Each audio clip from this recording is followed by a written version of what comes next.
What's going on, guys? It's Nick here, back with another video. Today we're going over my favorite wide receivers to draft this season. I did a video last week going over my favorite pick in every round. The wide receivers I mentioned in that video were Jalen Waddle, Devonta Smith, Malik Nabers, Hollywood Brown, and Rome Odunze. All of them could have easily made this video as well, but we want to talk about some new players, so I'm not going to go over the same players over and over again. But again, love all of them, still love all of them. You could add them to the end of this video. So 5 other wide receivers that I also love drafting. First up, Garrett Wilson, on average, comes off the board at pick 13. So he basically always goes at that, turn in a 12-team league, gets closer into the mid-second round if you're in, say, a 10-team league as the 8th wide receiver off boards. I love this ADP because you get him right before the value drop-off at wide receiver. This season, you basically got Tyreek Hill, CeeDee Lamb at the top. Every platform, it's always going to be one of those two in pretty much any order you want. Then you have the trio of Jamar Chase, Justin Jefferson, and Amon-Ra St. Brown. Those 3 are always going to be a core in that general middle of like round 1 range. And then after that, you get the trio of Wilson, Puka, and Brown, which is the order I have them ranked in. Once you leave that trio, you've got about 10 wide receivers that are all extremely similar picks that you could honestly order in basically any combination that you want. And so if Wilson is going last among that trio of like him, Puka, and Brown, plus you get to lock him in right before that drop off at wide receiver, that's amazing value. So obviously, also when you combine the fact that I actually like him more than Puka, more than AJ Brown, it just makes a ton of sense to be able to get him either pair with another wide receiver. Like if you could start off with him and AJ Brown, like I kind of did an example in this last Mock Draft Monday, or if you want to combine him with like a Jahmyr Gibbs, maybe you really like Saquon Barkley or Jonathan Taylor this season, you want to go running back wide receiver that spot. I think all those are awesome starts at the tail end of round 1. But why do I like Garrett Wilson so much other than just the value opportunity that presents itself there and how it kind of helps roster construction? Well, no player in the NFL has commanded more targets over their first 2 seasons in the NFL than Garrett Wilson. AJ Green is 5th at 279. Larry Fitzgerald is 4th at 280. Odell 3rd, 288. Justin Jefferson 2nd, 292. Garrett Wilson 1st, 315. First by a mile. He could have taken a few games off, wouldn't have mattered. Like, targets are earned in the NFL. No one is sitting there getting 15 targets in a game if they're not commanding those targets. It's not just like, guys peppering players who are never open. You got to get open to earn consistent targets in the NFL. No one has been better at earning targets than Garrett Wilson. The problem has been, so many of those targets are just uncatchable. It doesn't matter that he's been getting wide open. They just sail the ball over his head or throw it at his feet, and he can't complete a catch. After that, he has never played a game or, more than 4 snaps of a game with a starting caliber quarterback. That's absolutely crazy this season. He's going to have Rodgers back unless something else happens with Aaron Rodgers. He's going to have Rodgers back. And even if you don't think that Rodgers, and I don't either, that Rodgers is going to be as good as he was a couple of years ago, he'll still be, even in kind of like a worst case outcome this season, by far the best quarterback that Garrett Wilson has played with. And Garrett Wilson just posted a 96th percentile success rate versus man coverage, 93rd percentile success rate versus press coverage, dominated versus double teams, ran the entire route tree at a dominant rate. Like, he is a superstar. And I think he's going to have a peak Devonta Adams-like season. I think he is far and away the best wide receiver they have on this roster, and Aaron Rodgers knows that. He is going to lock in on Garrett Wilson. He's going to have all the targets he's been commanding, but now they're going to be much, much, much more efficient. The offense is going to be better, so that touchdown upside that hasn't been there for Garrett Wilson because they can never score a touchdown, that's going to come this season. I just think getting him at that turn presents so much upside that I just have to take that. And again, what you pair him with comes down to your personal preference in draft strategy. Do you like starting off 2 wide receivers? Grab, maybe one of AJ Brown or Puka Nacua fell to you. If not, personally, I would probably go with pairing him with the running back instead of pairing him with it'd be like Marvin Harrison Jr., maybe like Chris Olave. Those would be the wide receivers you look at. I think I'd prefer running back plus Garrett Wilson at that spot. Another wide receiver I love drafting is Tank Dell. He's coming off the board as a wide receiver 26 on average in the mid-5th round. Actually goes in the late 5th to early 6th round on ESPN. Now, I have had a pretty difficult time determining who I like more at cost between Nico Collins and Tank Dell. So I'm basically just going to talk about what's going through my head when kind of deciding between those two and why I ultimately do prefer Tank Dell, but how it is very, very close. So to start, both wide receivers are awesome.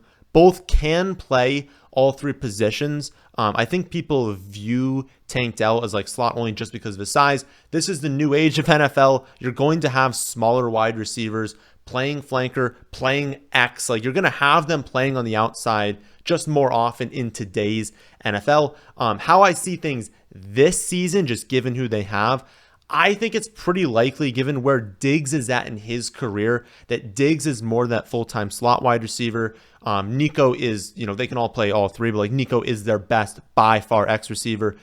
He will basically play that the vast majority of the time unless they want to move him into the slot for a specific matchup, but it'll be Nico in the X, and then Dell, of course, will be flanker on the opposite side. As I said, again, all 3 can play all 3, and so all 3 wide receivers play all 3 positions.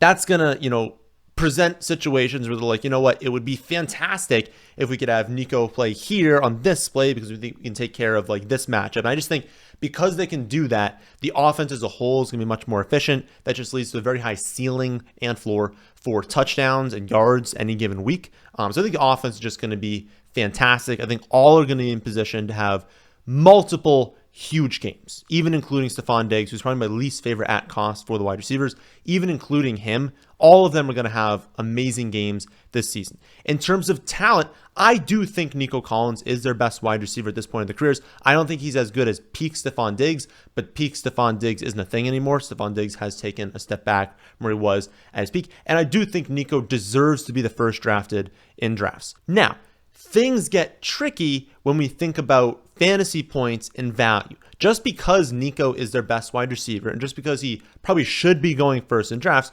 doesn't mean he's going to be their most productive wide receiver in fantasy. If we look back to last season, again, Nico was better if you look at the advanced metrics, but Tank Dell, when they were both healthy last year, scored 16.3 points per game compared to 15.5 for Nico. And it wasn't just touchdown luck. Dell had a higher route share and he commanded slightly more targets per game.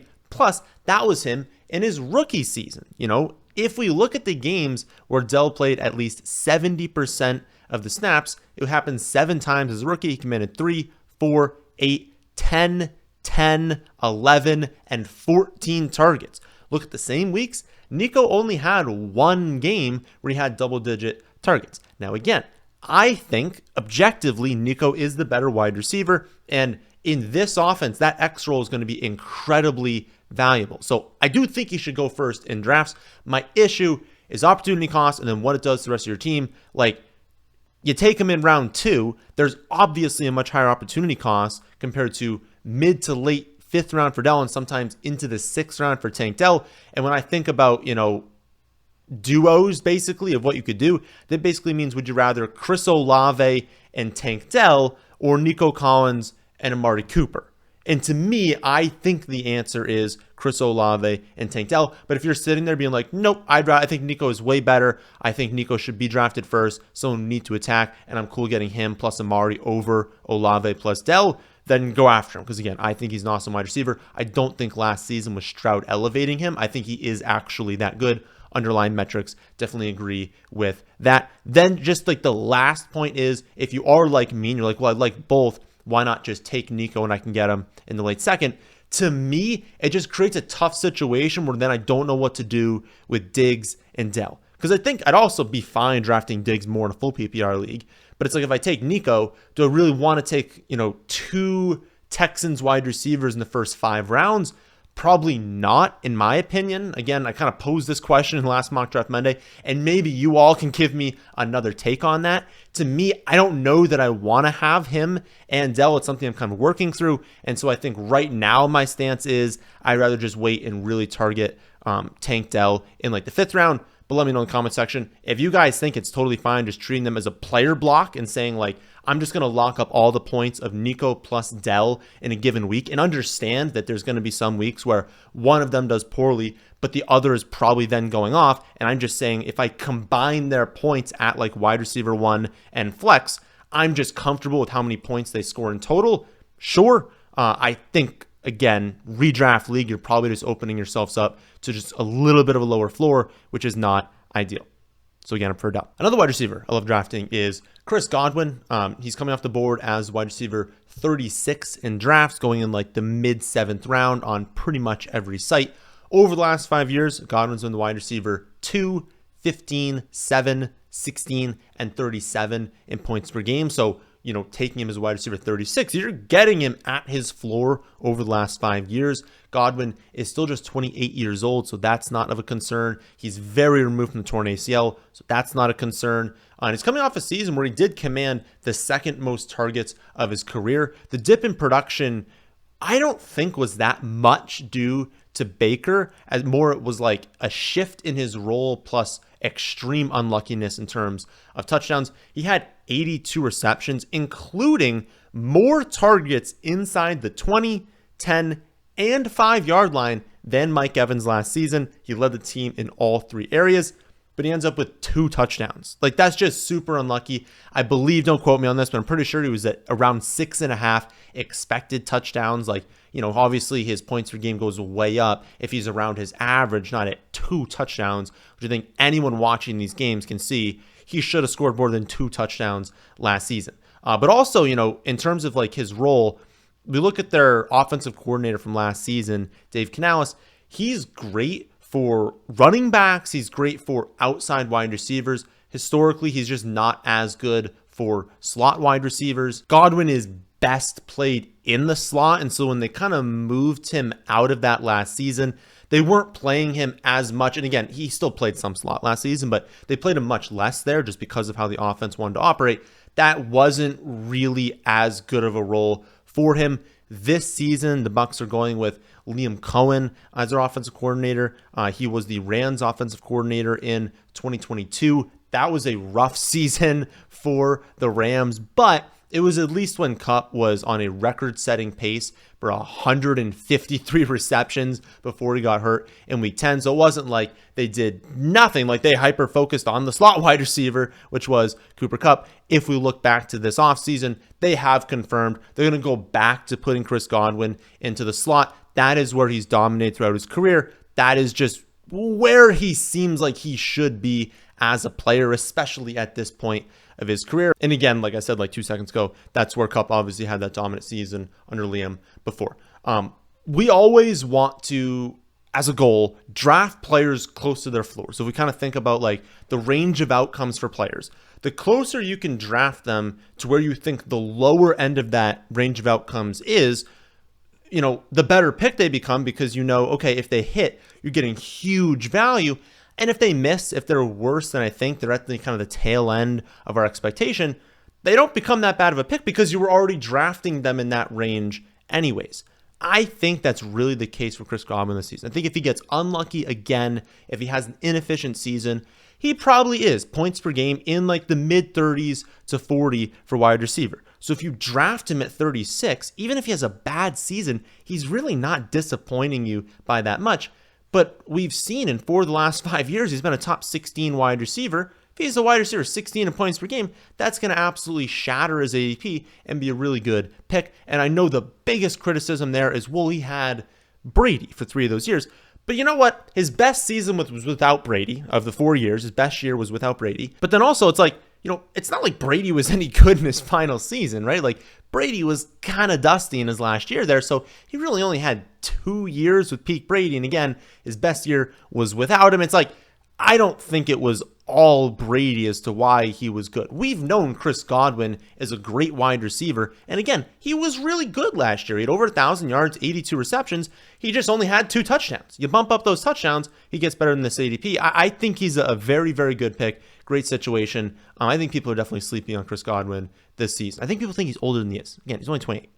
Another wide receiver I love drafting is Diontae Johnson. Remember how I said, Dave Canales is great for running backs and for outside wide receivers?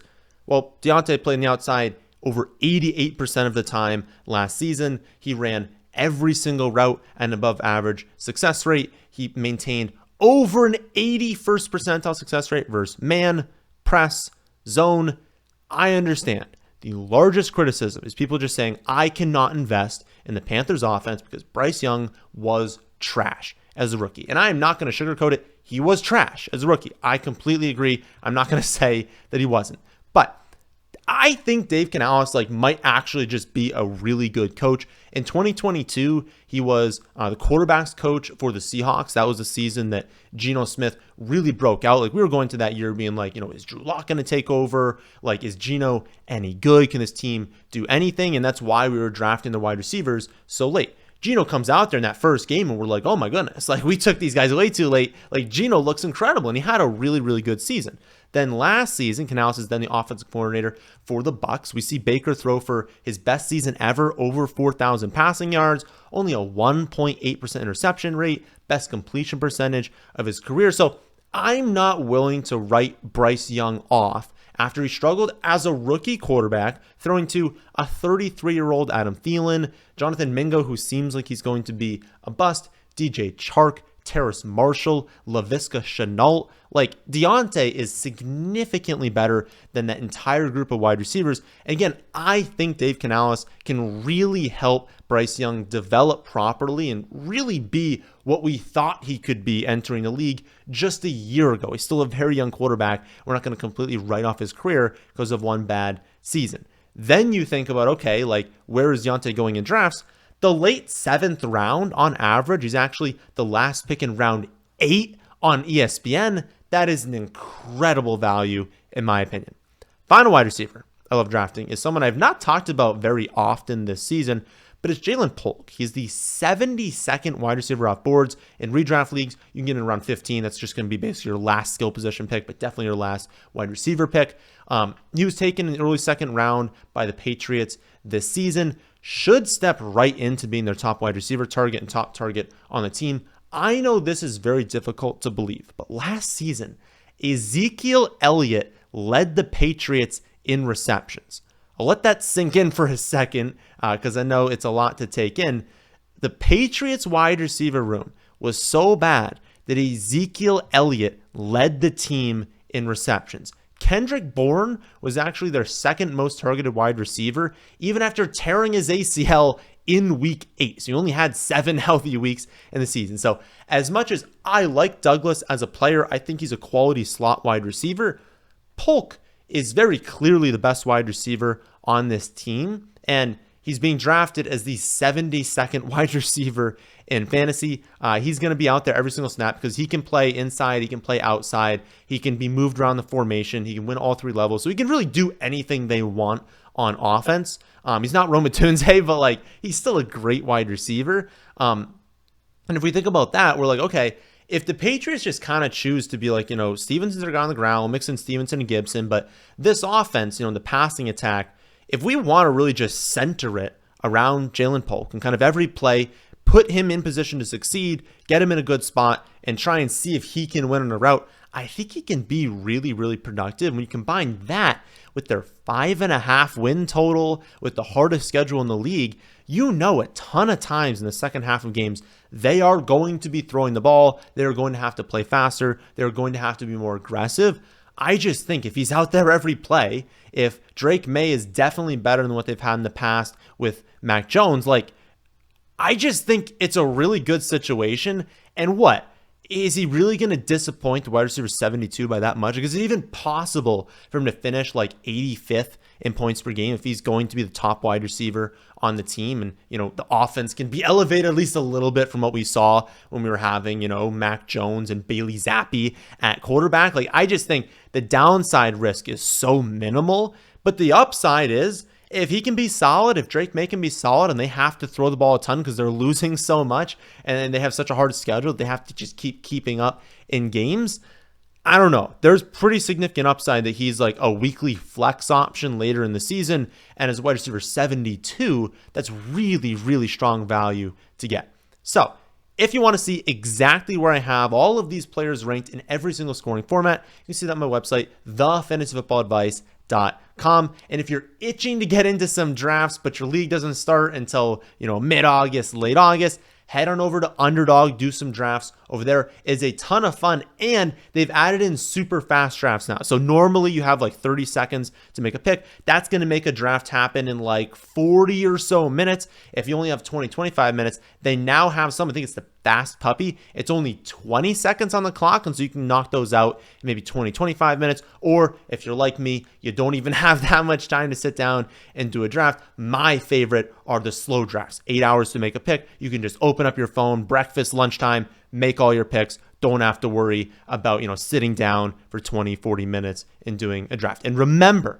if you have not signed up yet for Underdog, use promo code FFA. When doing so, you will not only get the deposit match that everyone gets with any promo code on Underdog, but also you can get my Underdog rankings and my redraft rankings for free. So if you're like, Nick, I just don't know how to draft an Underdog, you're going to get that. You can load it right into the app no matter where you're drafting. My rankings will pop up in the app for you to draft from. And if you're like, Nick, I want to test out an Underdog, but my real focus is redraft, you get those rankings for free as well. So if you watched this far, please be sure to hit the like button. Please subscribe to the channel as well if you are new here.